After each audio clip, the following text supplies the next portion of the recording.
Muy buenas tardes a todos. Bienvenidos a la celebración del Día Mundial del Libro y del Derecho de Autor, los secretos detrás de la lectura. Esta actividad es una iniciativa de la Escuela de Humanidades y Educación en colaboración con el Centro de Escritura del Tecnológico de Monterrey para acercar a la comunidad académica y al público general temas de interés relacionados con el mundo editorial, la literatura y la habilidad para comunicarnos.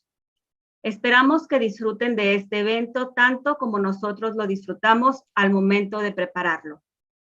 Esta tarde, en el espacio de Escribe desde casa, tengo el honor de presentar a Elda Cantú, quien impartirá la charla La mejor edición es invisible. Nuestra invitada actualmente es editora en la sección internacional de The New York Times. En este periódico también escribe el boletín en español El Times.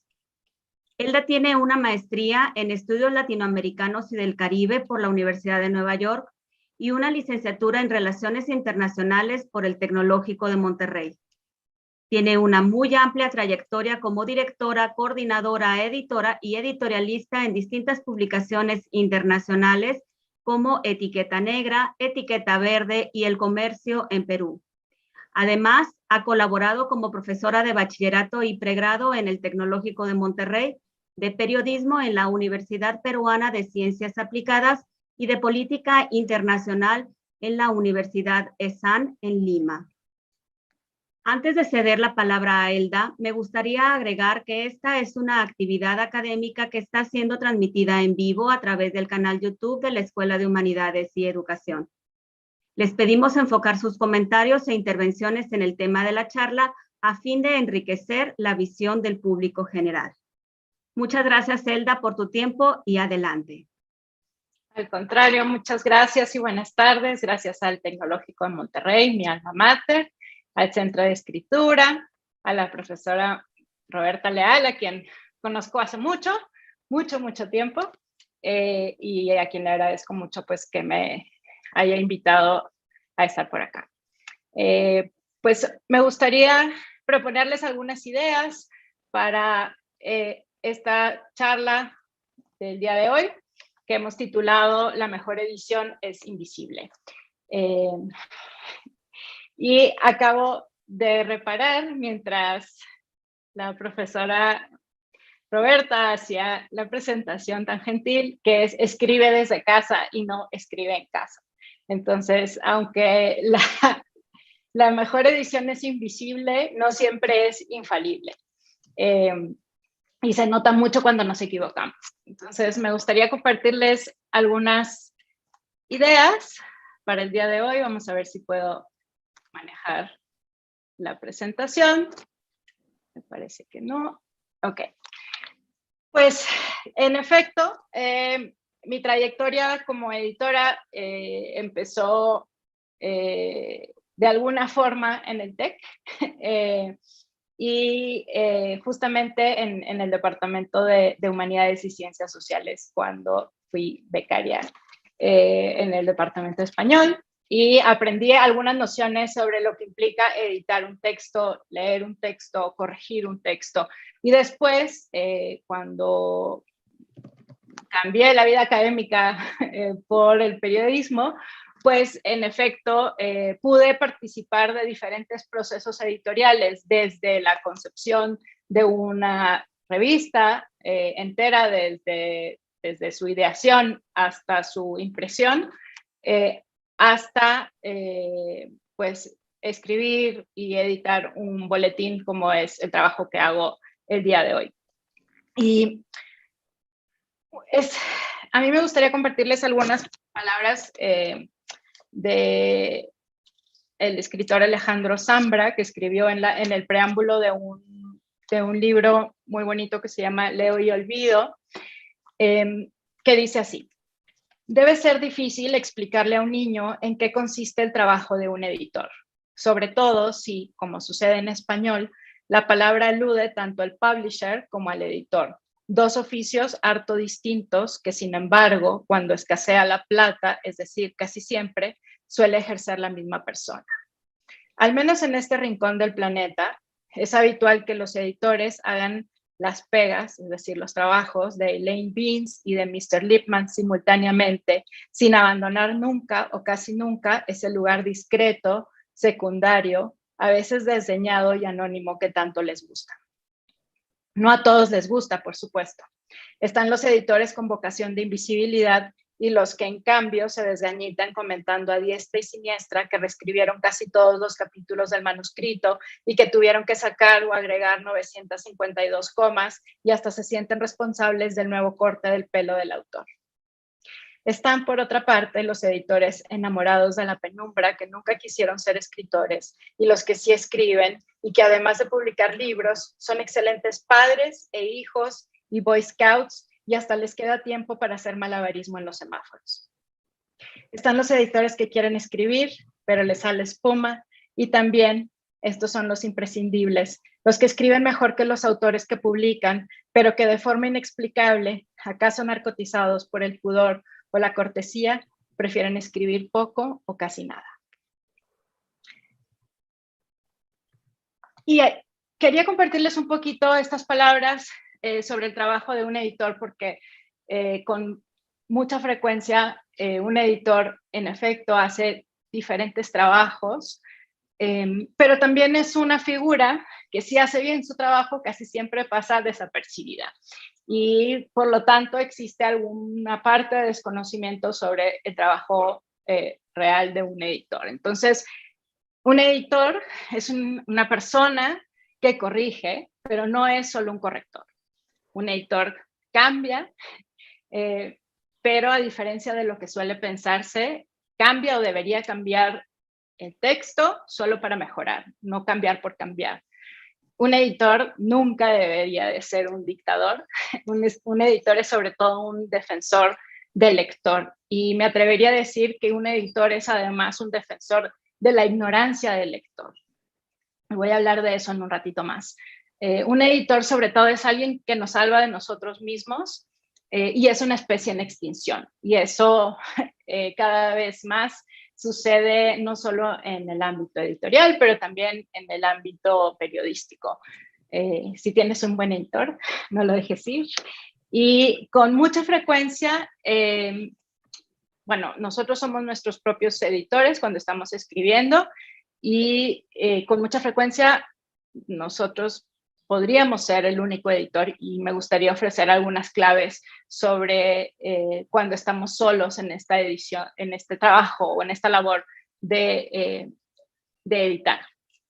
De editar para uno mismo y de editar para salvarnos a nosotros mismos. Y estaba pensando un poco en que siempre que se habla de escribir o de publicar o de leer, hablamos sobre las crisis. Se habla de la crisis de que la gente ya no quiere leer o que la gente ya no sabe escribir. Y yo creo que eso es un error y es un malentendido muy grave.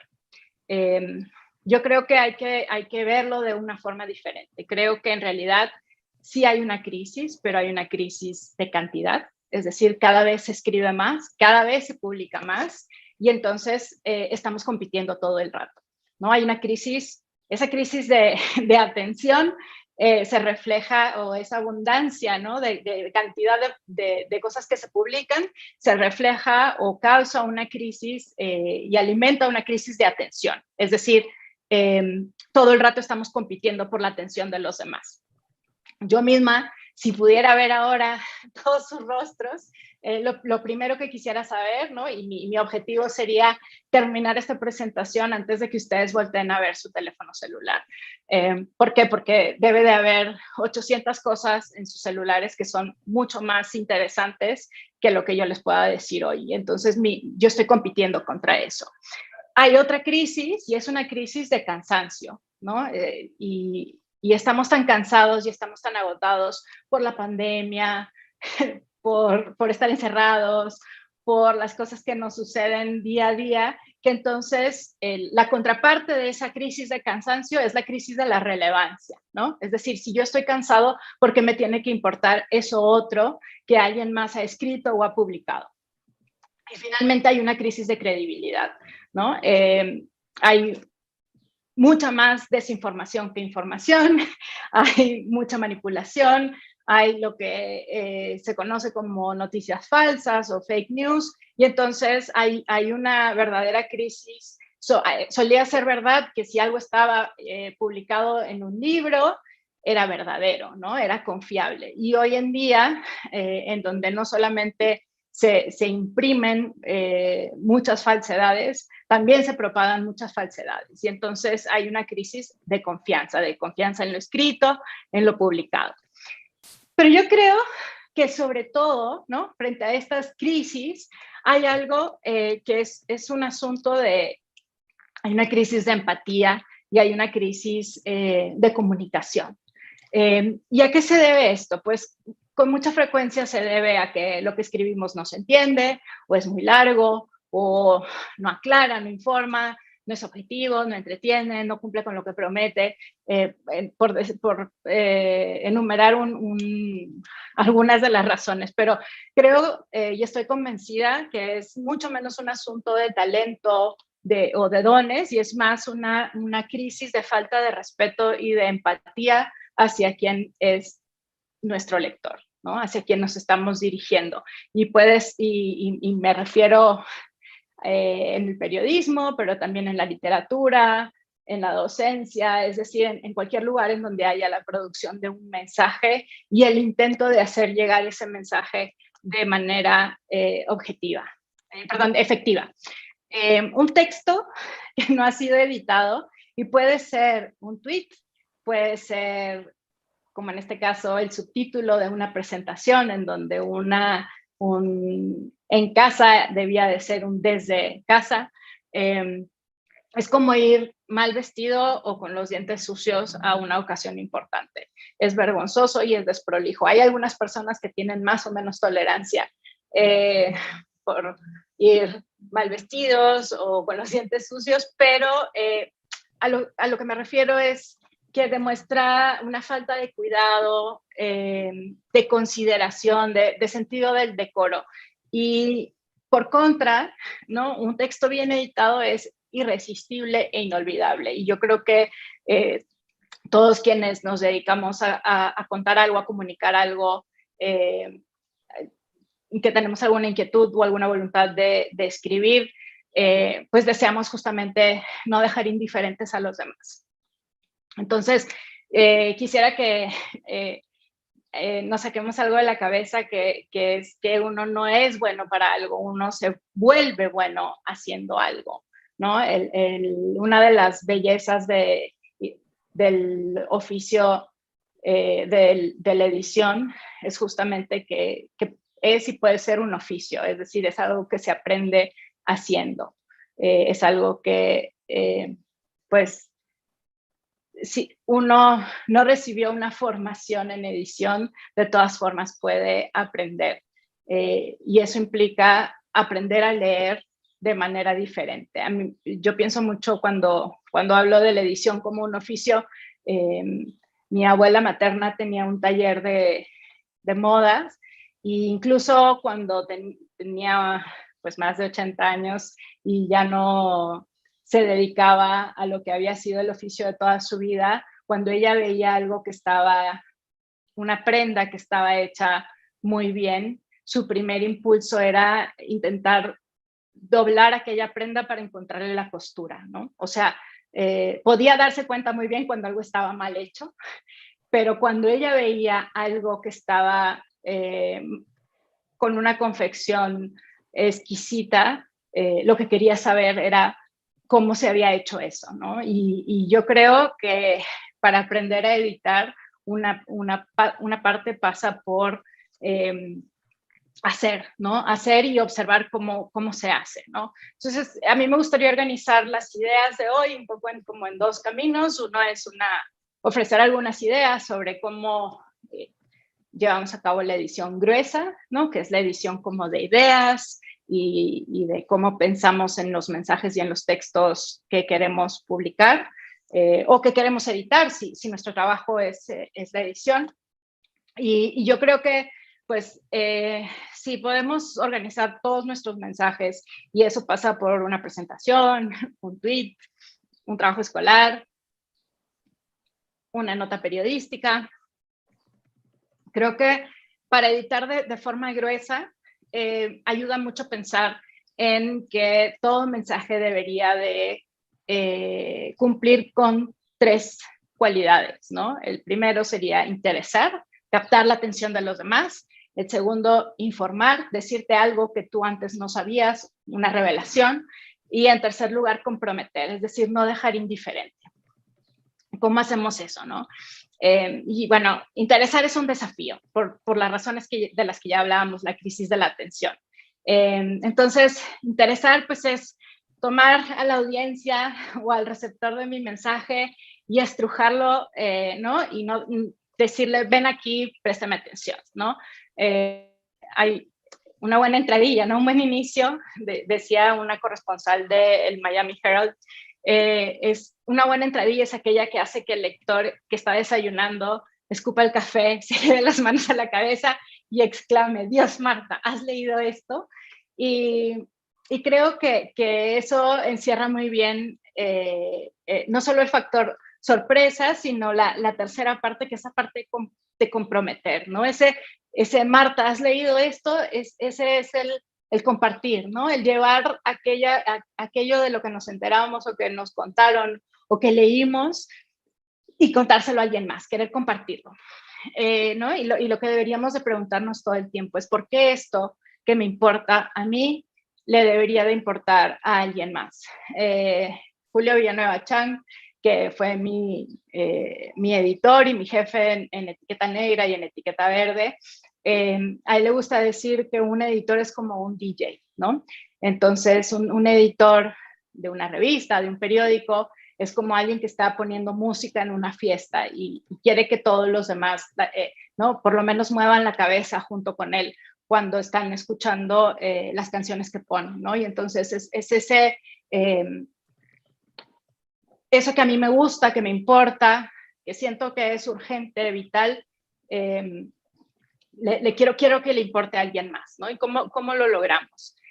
Por otro lado, en muchas de nuestras empresas a la hora de editar, pues hay una responsabilidad, es decirte algo que no sabías, ¿no? Informarte, educarte, y eso se hace a través de los datos, de los detalles, de la claridad y de una serie de otras cosas de las que me gustaría hablar un poquito más adelante.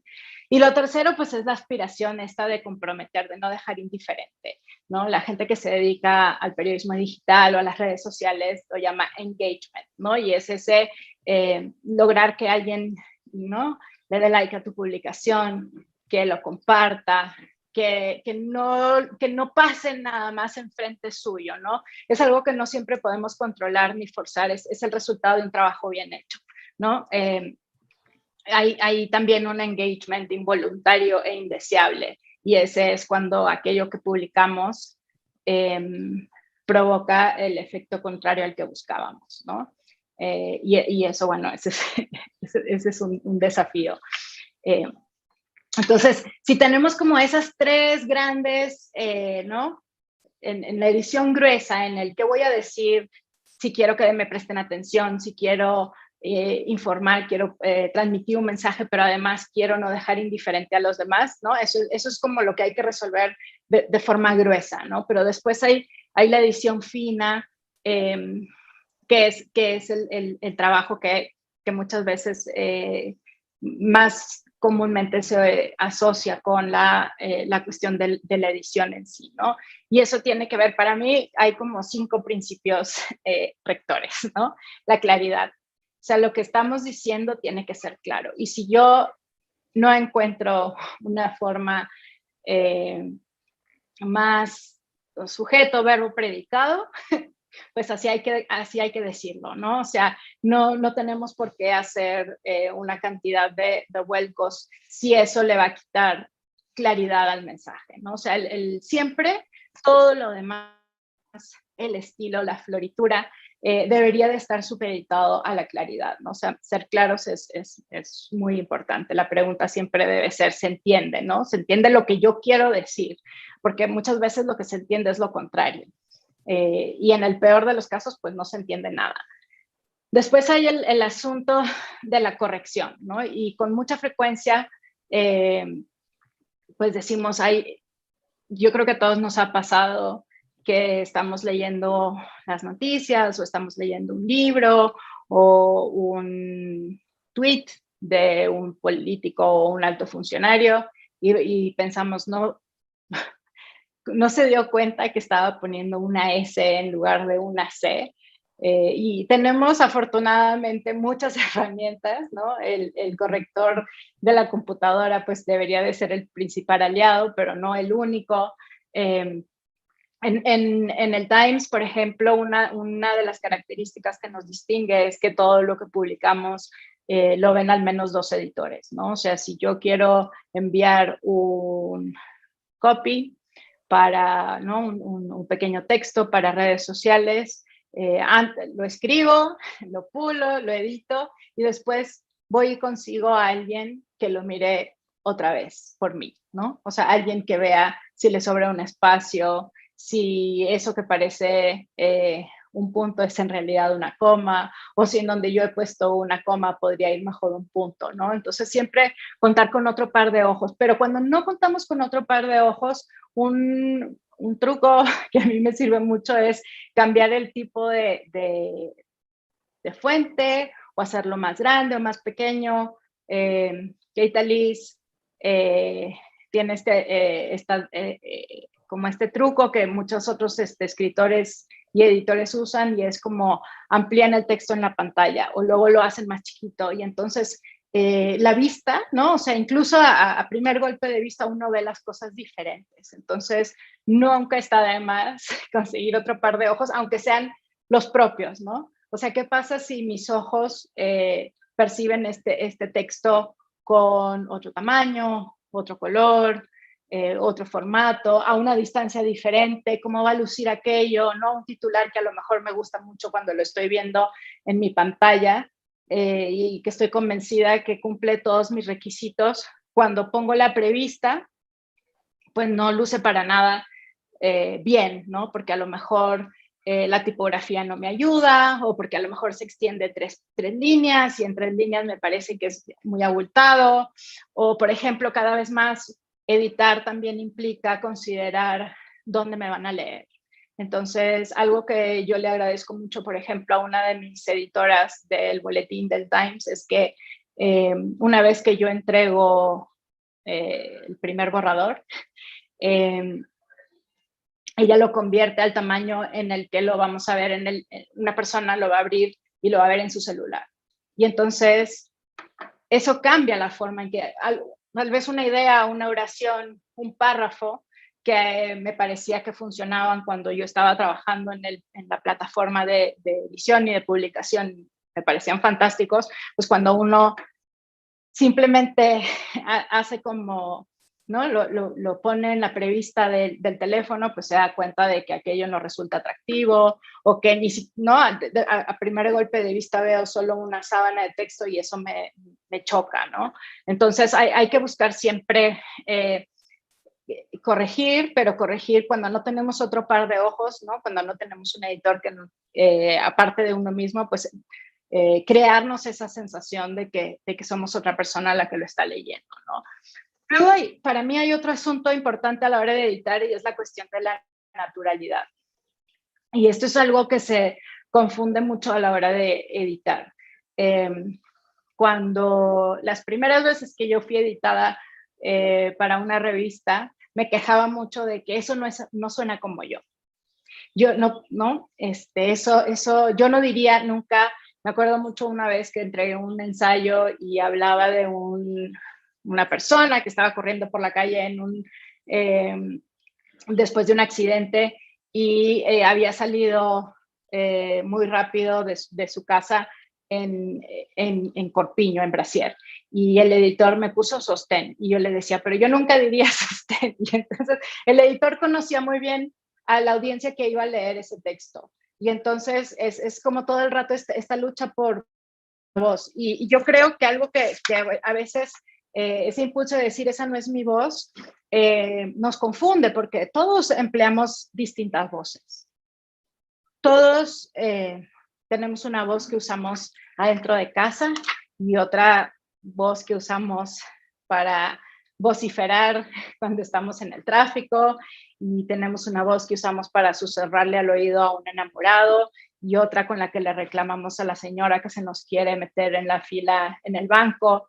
Entonces, hay que modular, ¿no? O sea, hay que modular la voz pensando en el destinatario, pero sobre todo en la naturalidad. Cuando editaba una revista de medio ambiente, me acuerdo mucho que teníamos un texto en donde hablábamos de la lluvia. Y entonces había como todas estas giros de tratar de no decir lluvia tantas veces, ¿no? Pero, ¿no? O sea, ¿por qué de repente queremos usar precipitación y cefalea? Si es un dolor de cabeza, pues lo decimos como un dolor de cabeza si resulta más natural. Entonces, creo que eso es más importante cuando se habla de la voz. La precisión, ¿no? O sea, siempre buscar ser precisos, no solamente dudar de los datos, de los nombres, de cómo se escribe un nombre o un lugar, pero también esa precisión también tiene que ver con, por ejemplo, la elección de los verbos, ¿no? Es decir, podemos usar verbos muy gruesos, pero podemos también usar verbos más evocadores que resulten más precisos, ¿no? Podemos decir hablar, pero también podemos decir disertar o vociferar, y entonces la elección de cada, ¿no? Es un matiz, y entonces vamos, ¿no? A través de esa búsqueda vamos mejorando lo que escribimos y provocamos una sensación, una reacción pues más efectiva en quien está recibiendo nuestro mensaje, ¿no? Y por otro lado, el asunto de la economía, ¿no? O sea, hablábamos al principio de esta crisis de la atención, de que tenemos como todas estas distracciones. Entonces, creo, a mí me parece que si podemos decirlo con menos palabras, pues lo decimos con menos palabras. Y eso, la economía del lenguaje, creo que nos obliga a escribir mejor, pero también hace, es un signo de consideración hacia la audiencia, ¿no? Hacia el lector, hacia quien está del otro lado. Si ya logré que te sientes conmigo al leer esto que te tengo que decir, entonces voy a ser muy respetuosa de tu tiempo y voy a hacer que valga la pena. Y si solo puedo hacer que valga la pena tu atención durante 5 minutos porque no tengo nada mejor que decir, pues entonces ahí termino, ¿no? No voy a estar haciendo, ¿no? Dándote vueltas. Yo creo que ya no existe este asunto o que sucedía tanto antes, ¿no? Como de el taxista que te quería hacer dar vueltas para poder cobrarte más, y era un rodeo innecesario. Y pues yo, por ejemplo, cuando estoy buscando una forma de decir algo más corto y estoy bloqueada, algo que uso es voy a la cajita de Twitter, ¿no? Que tiene, ahora tiene 280 caracteres, en la prehistoria tenía 140, y entonces trato de ver si puedo ajustar, ¿no? O sea, si tener la página en blanco enfrente me está causando esta como dispersión, pues trato de ver si lo puedo contar en menos palabras, ¿no? Y qué tendría que hacer. Y entonces me doy cuenta de que hay ideas que no necesito, o hay palabras que no necesito, o de alguna forma eso me ayuda. Y hay otro, cuando el asunto de la economía y de la precisión, un truco que le escuché a un editor del Los Angeles Times, que si lo pueden seguir en Twitter, se llama Steve Padilla, y constantemente está como dando muy buenos consejos para editar a otros y para editarse a uno. Él dice que una vez que hayamos terminado de escribir, cuando pensamos que ya hemos dicho todo lo que teníamos que decir y cortado todo lo que teníamos que cortar, cortemos otras 30 palabras, ¿no? Solo para ver si se puede, ¿no? O sea, sí, vamos, es como, casi siempre terminamos algo y le damos una pasada y si estamos muy apurados decimos, bueno, adiós. No, o sea, dejemos reposar aquello y pensemos, si tuviera que quitar 30 palabras, ¿qué 30 palabras quitaría? Y eso también, pues a veces tomar ese desafío nos ayuda a escribir mejor. Y a mí me gusta intentarlo, ¿no? O sea, si veo que me queda de repente una línea colgando o solo por... Y entonces uno va encontrando, a veces tiene que recurrir al diccionario, a veces hay que voltear una frase, subirla, bajarla, pero ese ejercicio también con mucha frecuencia es muy, muy útil. Entonces, yo creo que digamos que en la edición fina, pues deberíamos siempre describir como quien quiere contarle algo a su mejor amigo, pero esperando que el que se lo encuentra es nuestro peor enemigo, ¿no? O sea, es decir, que aquello sea llamativo, encantador, que logre captar la atención de los demás, que le deje algo, pero cuidándonos las espaldas, ¿no? O sea, siempre pensando, esto que una vez que esté allá afuera, ya no lo voy a poder defender, ¿no? Una vez que esto esté afuera y quienes hayan trabajado en el mundo de la impresión lo saben, ¿no? O sea, pensar que aquello se va a ir a la imprenta y que una vez que está ahí, tu error va a estar multiplicado por 200 o por 300 o por 500, y no lo digo para propagar la ansiedad, sino simplemente como para mantenernos siempre como como mantenernos alertas, ¿no? Y cuidadosos de todo se puede editar un poquito más, todo se puede cuidar, y sobre todo pensando, creo yo, menos en nosotros, ¿no? O sea, por un asunto de amor propio, pero sobre todo por un asunto de consideración, de empatía y de cuidado hacia el otro, a quien yo le quiero contar algo, le quiero decir algo, le quiero transmitir algo. Entonces, sé que tengo 7 minutos más, pero me gustaría parar acá, preguntar si hay alguna duda, si he ido muy rápido en algo, si hay algo que les gustaría que exploremos más. Abrimos micrófonos. Adelante, si tienen dudas e inquietudes de las ideas que nos ha compartido Elda.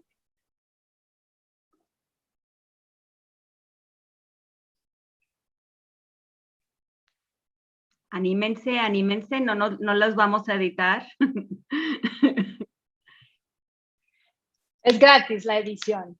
Es gratis la edición. No, no es gratis. En realidad es un servicio muy caro, tú sabes, yo sé, todos sabemos. Me llama poderosamente la atención, Elda, de todas estas ideas que nos compartes, de la parte del otro par de ojos. Solemos escribir pensando más bien en nosotros, no pensamos en que alguien más nos va a leer. Y solo cuando asumimos que alguien nos va a leer es que podemos empezar a notar los huecos de información, las ideas oscuras, las ideas que solamente nosotros entendemos. Y es muy doloroso. O sea, el proceso de edición es un parto sin anestesia, perdón la analogía, pero es muy doloroso. En mi experiencia muy breve como colaboradora de un periódico, yo recuerdo que mi primer editor me decía, le dije que eran 450 palabras, ¿las corta usted o las corto yo? Entonces, pues había que cortar, ¿verdad? Y yo estaba enamorada de mis 700 palabras, pero tenía que convertir esas 700 palabras en 400, ¿no? Entonces, ¿cómo superar ese trauma del corte? Porque es un trauma. Meter tijera es así como, ¿cómo le haces para superarlo? Es un oficio, como tú ya bien lo mencionaste, pero también a veces los editores tienen editores. Entonces, ¿cómo superas ese momento de angustia que te dicen, oye, vamos a cambiarla así o vamos a recortar esto? ¿Cómo le haces? Bueno, yo creo que o sea, uno tiene que aprender a administrar el dolor. Y creo que algo, por ejemplo, hay diferentes formas de superarlo, ¿no? O sea, siempre nos va a doler que aquello que salió de nosotros, pues de alguna forma se vaya. Pero conforme uno se vuelve mejor o más hábil y más consciente del tiempo, de la calidad, de todo, es como casi como un ejercicio de desprendimiento budista, ¿no? O sea, se siente más ligero, se siente mejor. Pero para responder la pregunta de forma que sea útil, si uno está editando un texto ajeno, tiene que encontrar, una muy buena regla es no empezar marcando antes de terminar de leer. ¿Ok? ¿Por qué? Porque hay cosas que tal vez uno de entrada quisiera editar o cambiar o cortar, pero que conforme va avanzando, uno se da cuenta que eso no es lo más importante de cortar. Y entonces, para ganar una cosa hay que perder muchas cosas. Entonces, si yo empiezo diciendo como nada de esto sirve, pues también voy a crear una reacción muy negativa. Entonces, es un asunto de la primera lectura, tratar de tener las manos afuera, leer, ¿no? Y entonces encontrar aquello que es lo mejor del texto, a veces la intención es lo mejor del texto, y encontrar la mejor forma de comunicar cómo vamos a cortar esto.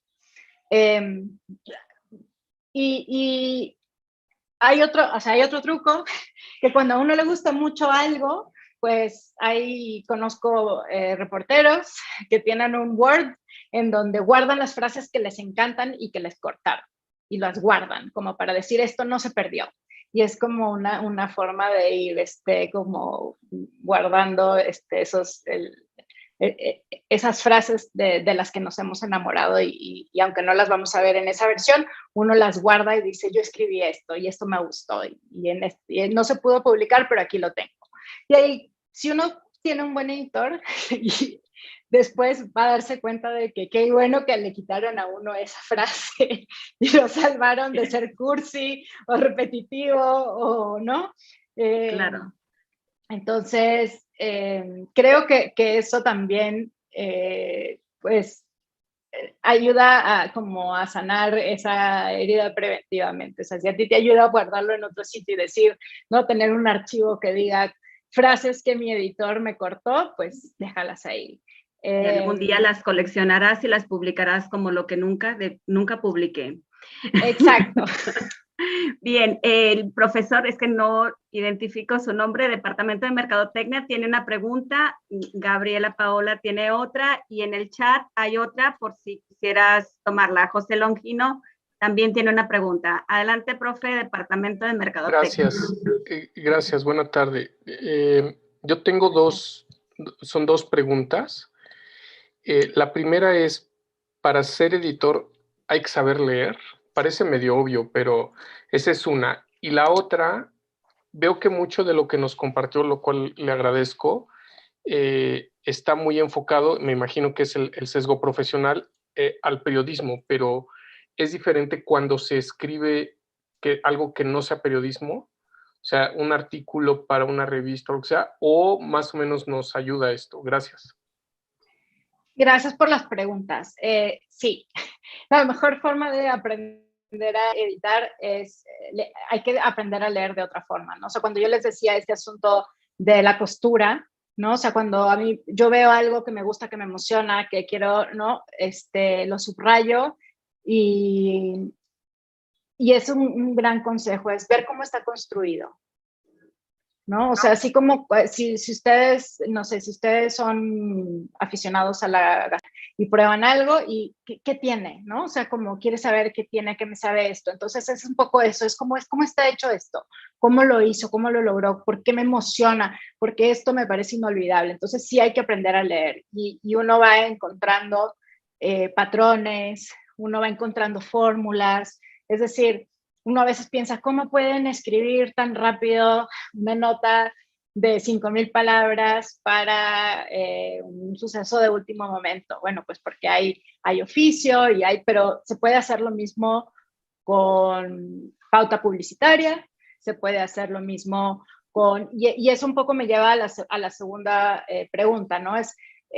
Sí, en mi caso pues me dedico al periodismo, pero he tratado de destilar un poco estas ideas para que funcionen igual para un estatus de Facebook, ¿no? O sea, ¿qué es lo que uno quiere cuando escribe un estatus de Facebook?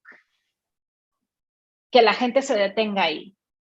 Y con suerte que le dé like. Y con más suerte que levante el teléfono y le diga cómo estás, cómo te ayudo, ¿no?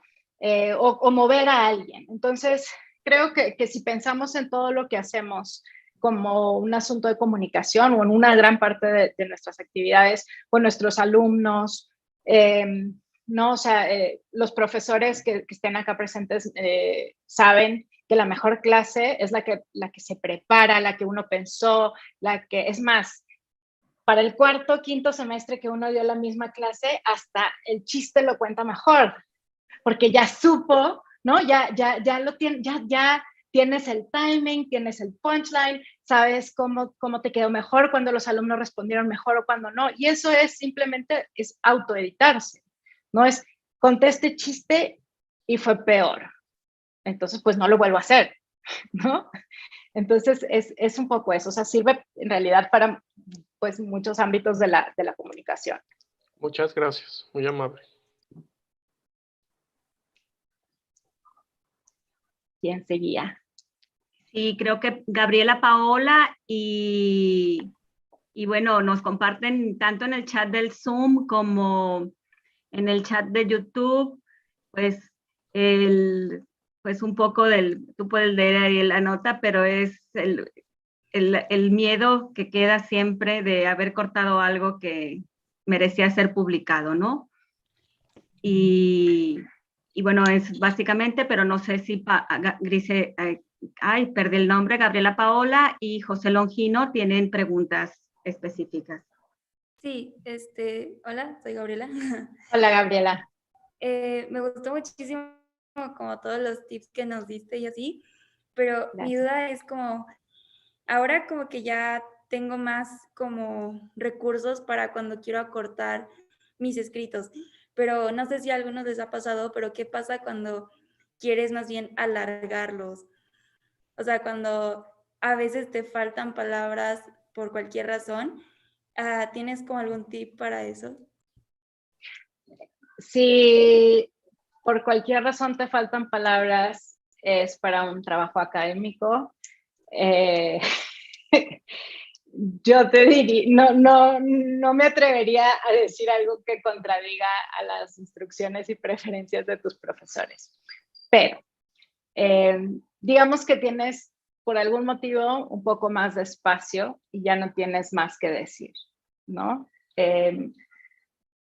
Es peor divagar y es mejor profundizar o detallar, ¿sí? Es decir, en lugar de abrir una nueva idea, ¿no? Si ya tienes, ¿no?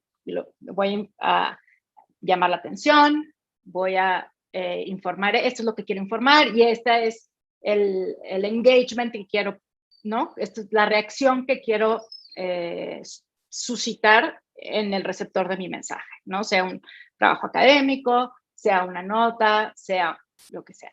Entonces, siempre es mejor detallar, ¿no? O sea, tengo oportunidad de detallar esto un poco más. Y entonces es simplemente ir más profundo en lugar de extenderse más, ¿no? O sea, eso casi siempre resulta mejor que lo otro, que es como empezar a ir en diferentes direcciones. Hay una herramienta de la que no alcanzo a hablar hoy, pero que se llama la escalera de la abstracción. Pues pueden leer sobre la escalera de la abstracción en muchos manuales de escritura. Y básicamente lo que dice el lenguaje, lo que enseña la escalera de la abstracción es que todo el conocimiento, el lenguaje, perdón, existe en una escalera. Y entonces, abajo de la escalera, a ver si alcanzo rápidamente, ¿no? Abajo de la escalera está lo más específico y arriba está lo más general, ¿no? Lo más abstracto. Entonces, por ejemplo, yo quiero hablar de alguien que es muy generosa. Puedo decir que una persona generosa O puedo contar, si tengo más espacio, aquella ocasión en que esa persona se quitó el abrigo y se lo dio a alguien que tenía frío. Y entonces, en lugar de enunciar su generosidad, lo que hago es narro un pequeño evento, una pequeña escena que haga que el lector llegue a la misma conclusión a la que yo quiero que llegue, ¿no? Y eso es como ir de arriba abajo en la escalera de la abstracción. Muchas gracias. Hola, Elda, buenas tardes. Hola, José. Muchas gracias, muy padres tus consejos. Yo te pediría uno en específico. Ahora nos toca escribir mucho para las nuevas generaciones, para, digamos, chavos de preparatoria, de bachillerato. ¿Cómo no usar, bueno, nosotros somos de otra generación, un lenguaje, digamos, aburrido para ellos, ¿no? Pero para nosotros por ejemplo, en mi caso yo lo considero formal, ¿no? Inclusive hasta formativo. Pero, por ejemplo, ¿qué consejo nos das para escribir a las audiencias más jóvenes? Para engancharlos precisamente en la lectura. Yo creo que el vocabulario, todas las generaciones hemos tenido un vocabulario particular que a las generaciones precedentes les parecía espantoso, incomprensible, y creo que tiene que ver mucho menos con el vocabulario que elegimos, aunque sí es importante, y tiene mucho que ver con esta empatía, ¿no? O sea, con ponerse en los zapatos del otro. Hay una charla, si tengo tiempo, 3 minutos para contarla, hay una charla que dio Neil deGrasse Tyson, que es este astrofísico, justo en un evento que organizó el Times en su auditorio hace pues algunos años, y me tocó presenciarlo, y era una charla sobre la ciencia y el universo. Y la colega que lo entrevistaba le pregunta, ¿no? Se le dice, tú eres muy bueno para comunicarte. Y de ahí iba como a hacer simplemente pivot a algo más. Y le dice, no. Le dice, yo me he preparado para que esto que a mí me importa, que es como astrofísica y que es sumamente complejo, le importe a los demás. Y entonces él dio un ejemplo de que cuando lo invitaron al programa de Jon Stewart, ¿no? Este programa como él vio las entrevistas que hacía Jon Stewart, muchas, como buen científico, los tomó el tiempo y contó cuántos segundos dejaba Jon Stewart que hablaran sus invitados antes de interrumpirlos. Y cronómetro en mano organizó lo que él quería decir en parcelas más cortas que lo que él había calculado que se iba a demorar el entrevistador en entrevistarlo. Y entonces dice, así yo me podía reír con él cuando me interrumpiera, porque yo ya había terminado de decir lo que yo quería decir. Entonces es un asunto de pensar en el otro, ¿no? O sea, estudiar al otro, pensar qué es lo que le interesa, qué es lo que le absorbe y adecuarnos a eso, ¿no? O sea, creo que hay un malentendido en el asunto este de entretener, y eso ha existido desde que creo que yo era profesora de prepa hace más de 15 años, y desde entonces ya estábamos pensando en los celulares, y había profesores que como decían, lo que sigue es que me suba al escritorio para que me hagan caso, y entonces, o sea, creo que nadie estamos dando clase todavía encima del escritorio, pero sí creo que el asunto por entender mi audiencia y qué es lo que le quiero decir. Y a veces es importante decirle precipitación, porque estamos dando una clase sobre ciencias naturales, ¿no? Y es preciso decir precipitación, pero a veces también, ¿no? Neil deGrasse Tyson explicaba ese día que lo que él hace, por ejemplo, es que él dice, ok, Saturno, ¿no? ¿Qué quiero que los demás sepan de los anillos de Saturno? Esto, ok. Y entonces dice, luego él busca un andamiaje de cultura pop. Entonces, ¿qué dice? Beyoncé. ¿De qué está hablando la gente? El Super Bowl. Ok, entonces se empapa de aquello que le importa a la gente a la que le va a hablar, ¿no? puede ser Beyoncé, y entonces dice, ¿cómo le explico a alguien que solo piensa en Beyoncé los anillos de Saturno? Entonces, el problema es que eso es un trabajo, ¿no? O sea, pero creo que vale mucho la pena, ¿no? Y creo que además, cuando uno ha pensado en eso y ya se ha autoeditado o tiene la suerte de que alguien más lo edite, por eso el asunto es que es invisible, ¿no? No se nota. Parece como que uno lo hizo con mucha facilidad, pero casi siempre todo aquello que parece que uno lo hizo con mucha facilidad y que además está bien hecho o bien producido, ha pasado por algo de edición, ¿no? Y creo que al final paga. Muchas gracias. No, gracias por la pregunta. Mil gracias, Zelda. Me apena mucho, pero ahora es el momento de pedirte que cierres la sesión. Yo podría seguirte escuchando todo el tiempo, pero, pero es momento de empezar a cerrar. Muy bien. Pues gracias por la invitación. Felicidades por este ciclo de eventos, por el trabajo que hacen en el Centro de Escritura y ojalá que nos podamos ver de nuevo. Pues muchísimas gracias, Zelda, por aceptar colaborar con nosotros, con la Escuela de Humanidades y Educación y con el Centro de Escritura del Tecnológico de Monterrey para que esta actividad se llevara a cabo. Me quedo con varias cosas que a lo mejor no tienen mucho que ver con el editor, que es invisible. Definitivamente, el editor es el guardián de las palabras.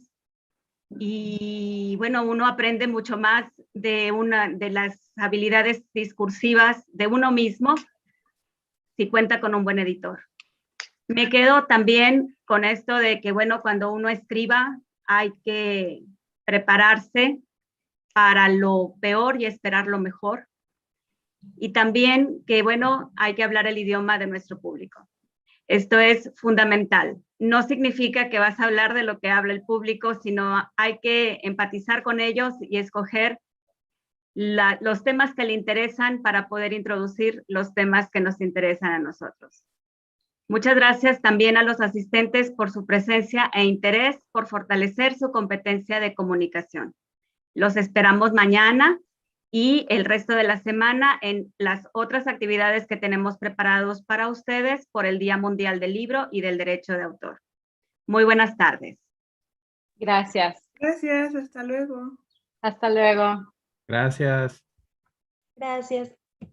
Gracias.